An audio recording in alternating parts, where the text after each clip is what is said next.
स्वर्ग में रख दिया और कहा कि देखो तुम लोग स्वर्ग में रख देते हैं, लेकिन कहा कि तुम अनाज मत खाना, क्योंकि अगर तुम अनाज खाओगी ना तो तुम मतलब लेट्रिन होने लगता है, और लेट्रिन होने से क्या होता है कि भाई स्वर्ग गंदा हो जाएगा। वेलकम टू जीएस न्यूज़ में आप सभी का बहुत बहुत स्वागत करता हूं। मैं मानचंद भारती आज बात करने वाला हूं खान सर के बारे में। खान सर के बारे में इसलिए बात करने वाला हूं कि बिना सोचे और समझे पता नहीं किस लैंग्वेज में बोल देते हैं। अभी काफ़ी ज़्यादा विवादित मामला चल रहा है आरआरबी को लेकर के, एनटीपीसी को लेकर के, जिसमें खान सर बहुत बेरहमी से फंसे हैं।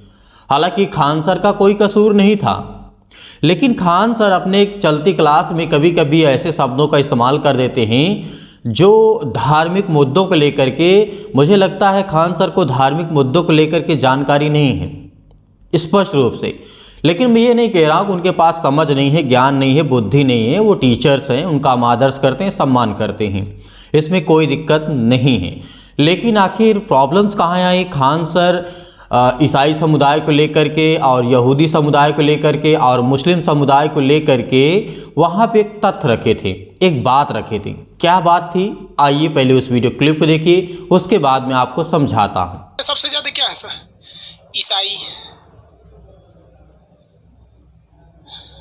मुस्लिम, और उसके बाद आते हैं सब बौद्ध वगैरह, फिर हिंदुज़म वगैरह चीजें हैं सर। अब एक चीज देखिए ध्यान से, ईसाई जो है सब ना, ईसाई, मुसलमान और यहूदी कोई अंतर नहीं, तीनों टोपी पहनते हैं सब। देखिएगा, ईसाई, यहूदी और मुस्लिम,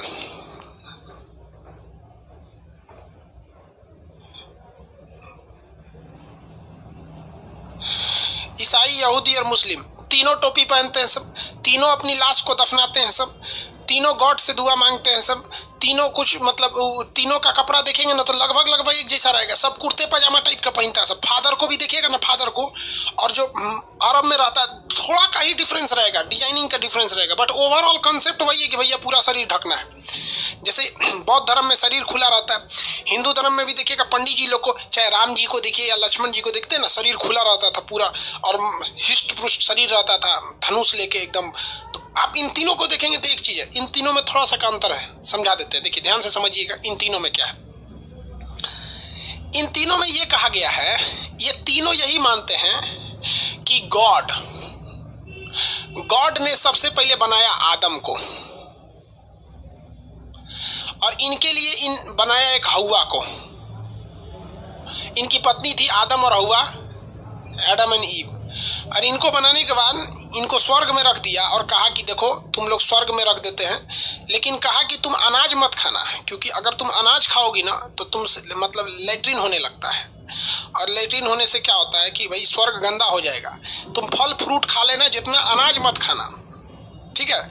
लेकिन ये लोग माने नहीं। ये हव्वा जो थी ना, ये शैतान के बहकावे में चली आई और अनाज खा ली, और न तो एकरो खिया दी आदम को, तो भगवान लात मार के भगा दिए, भाग यहाँ से भगा दिए नीचे। आपने इस वीडियो क्लिप में देखा कि खान सर कह रहे हैं कि आदम और हव्वा को ये तीनों मानते हैं, मुस्लिम और ईसाई और यहूदी लोग। और ये स्पष्ट है कि आदम कुरान में पढ़ने को मिलता है, हव्वा भी पढ़ने को मिलती है, और यहूदी लोग जो हैं वो भी मानते हैं प्रभु यीशु मसीह को। और सबसे सर्वाधिक जनसंख्या है ईसाई समुदाय के लोगों की पूरे सृष्टि पर, पूरे संसार पर। तो मेरे प्रियो, आज मैं बाइबल में जब देखा कि खान सर ने जो कहा है क्या वो सही है, हालांकि मुझे पहले पता था कि ऐसा वर्ड का, ऐसे शब्दों का यूज नहीं किया गया है जो खान सर कह रहे हैं। खान सर ने क्या कहा था? कह रहे थे कि आदम और हव्वा को बनाया और एक स्वर्ग में रखा, हालांकि वो स्वर्ग नहीं था। क्या था? वो स्वर्ग नहीं था, परमेश्वर के द्वारा रचा गया एक अदन की वाटिका था, जिसमें मृत्यु नाम शब्द का और पाप और मतलब दर्द नाम का कोई शब्द नहीं था उस अदन की वाटिका में। वो किसी भी प्रकार का स्वर्ग नहीं था, ये बाइबल हमें स्पष्ट रूप से बताती है। लेकिन परमेश्वर ने जब ऐसा कुछ बनाया और कहा, हम जैसे पढ़ेंगे उत्पत्ति की पुस्तक अध्याय 2 और वचन नंबर यहाँ पे लिखा है 15 से, आप पढ़िएगा, 15 में पढ़िएगा। तब यहोवा परमेश्वर ने आदम को लेकर के अदन की वाटिका में रख दिया कि उसमें काम करे और उसकी रक्षा करे। और 16 में लिखा है, और यहोवा परमेश्वर ने आदम को यह आज्ञा दी, तू वाटिका के सब वृक्षों का फल बिना खटके खा सकता है, पर भले या बुरे ज्ञान का जो वृक्ष है, यहाँ पे ध्यान रखना, यहाँ पे मैं पूरा पढ़ लेता हूँ वचन को, वृक्ष है उसका फल तू कभी न खाना, क्योंकि जिस दिन तू उसका फल खाएगा उसी दिन तू अवश्य मर जाएगा। यहाँ पर क्या परमेश्वर का वचन कहीं पर ये दर्शाता है कि अनाज की बात की गई है, गेहूं चावल की बात की गई है? नहीं, उस टाइम पे अनाज तो था ही नहीं। खान सर कह रहे हैं कि अनाज मत खाना, तुम लैट्रिन करने लगोगे, तुम मतलब ये करने लगे, स्वर गंदा हो जाएगा। तो ये शब्दों का जो यूज किया है खान सर ने, मुझे लगता है सही नहीं यूज किया है, और यूज करना भी नहीं चाहिए था जिन शब्दों का इन्होंने यूज किया है। हालांकि यहाँ पे परमेश्वर का वचन ये कहता है, 16 में जब आप पढ़ेंगे, उत्पत्ति की पुस्तक अध्याय 2 और वचन नंबर 16 में लिखा है, और यहोवा परमेश्वर ने आदम को यह आज्ञा दी कि तू वाटिका के सब वृक्षों का फल बिना खटके खा सकता है। वाटिका के सब वृक्षों का फल तू बिना खटके, बिना मन में संदेह लाए खा सकता है, लेकिन एक पेड़ को छोड़ करके। वो वृक्ष का पेड़ था मेरे प्रियो, वो क्या था? भले और बुरे ज्ञान का वृक्ष का पेड़ था। और फिर आगे खान सर जब बढ़ते हैं कि हवा ने सांप के बहकावे में, शैतान के बहकावे में आ करके उसने वो खा लिया, और वो क्या हुए, जब खा लिए और आदम को दे दिया, हवा को भी दे दिया, तो क्या हुआ कि वो दोनों परमेश्वर के नज़र में पाप रहित, मतलब पाप उनके जीवन में आ गया था, मतलब भले और बुरे का ज्ञान उनके जीवन में आ गया था, क्योंकि उस टाइम पे आदम और हवा दोनों निर्वस्त्र थे, कपड़ा नहीं पहने हुए थे। तो यहाँ पर यह स्पष्ट होता है कि खान सर ने कहा कि फिर उसके बाद परमेश्वर ने लात मार के स्वर्ग से भगा दिया, तो ऐसा कुछ नहीं है मेरे प्रियो। हमें बाइबल की गहराई में जाने की ज़रूरत है। जो खान सर ने बयान दिया है, जो बोला है, हो सकता है उनके मन में, उनके विचार में ऐसी बातें आई हों, लेकिन ऐसा कोई शब्द बाइबल में ना लिखा है और ना ही कुरान में लिखा हुआ है। आप जब पढ़िएगा, ना ही बाइबल में पढ़ने को मिलता है। यहाँ पे वृक्ष यानी फल के बारे में बात की जा रही है, किसी भी प्रकार से यहाँ पे ये बात नहीं की जा रही है कि वहाँ पे गेहूँ या चावल या अनाज होते थे।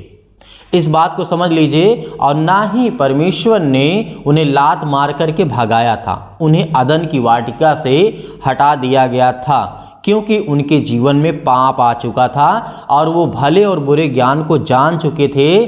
तब परमेश्वर ने आकर के आदम से पूछा कि आदम तू कहाँ है? तो परमेश्वर 3-4 बार बोला, तू आदम कहाँ है, आदम कहाँ है? आदम तो जान गया था। फिर परमेश्वर समझ गया था कि इन लोगों ने जिस फल को मैंने मना किया था खाने के लिए, उनको इन लोगों ने खा लिया है। और फिर परमेश्वर ने उन्हें श्रापित करके कहा कि अब मैं तुम्हें इस अदन की वाटिका से निकालता हूँ, और इस संसार में जो भी तुम कुछ करोगे उसका फल तुम पूरा नहीं पाओगे। इस खेती करोगे, किसानी करोगे, काम करोगे, उसका प्रतिफल तुम्हें पूरा नहीं मिलेगा। आज सीना चीर करके खेती और धरती की जाती है, सिंचाई की जाती है, क्या उसका प्रतिफल पूरा मिलता है? नहीं मिलता है मेरे प्रियो। ये परमेश्वर ने कहा था, क्योंकि परमेश्वर की आज्ञा को नहीं माना था आदम और हवा ने। आप मेरी बातों से यदि सहमत हैं तो इस वीडियो को ज़्यादा से ज़्यादा सपोर्ट करें और शेयर करें कि ऐसे फालतू बातों से आप दूर रहें। खान सर को मैं सिर्फ इतना ही कहना चाहूँगा कि आप हमेशा विवादित बयानों में घिर जाते हैं। पहले आप आगे पीछे सोच लिया करिए, तब उसके बाद बोलिए। मैं जानता हूँ कि आपके पास सपोर्टर बहुत हैं, आपके पास बच्चे बहुत हैं, आपके पास करोड़ों की संख्या में बच्चे हैं, लेकिन इसका मतलब ये नहीं है कि आप गलत शिक्षा दें और गलत जानकारी दें। तो मैं यही चाहता हूं कि आप जब भी धर्म के मुद्दे पर लेकर के बात करें या फिर किसी मुद्दे को लेकर के बात करें, तो उस पर आप एकदम निष्पक्ष रखें और जो सटीक जानकारी हो, किसी धर्म को नीचा दिखाने की आवश्यकता नहीं है। ना मुझे अधिकार है, ना आपको अधिकार है, ना भारत के किसी नागरिक को अधिकार है। तो परमेश्वर आपको इन्हीं बातों से आशीषित करे। God bless you all of you. और हमें इंस्टाग्राम पर और ट्विटर पर ज़रूर फॉलो करिएगा @जीसस न्यूज़ तक। आप वहाँ पर सर्च करिएगा, ID मिलेगी, आप हमें वहाँ मैसेज जरूर करिएगा। धन्यवाद।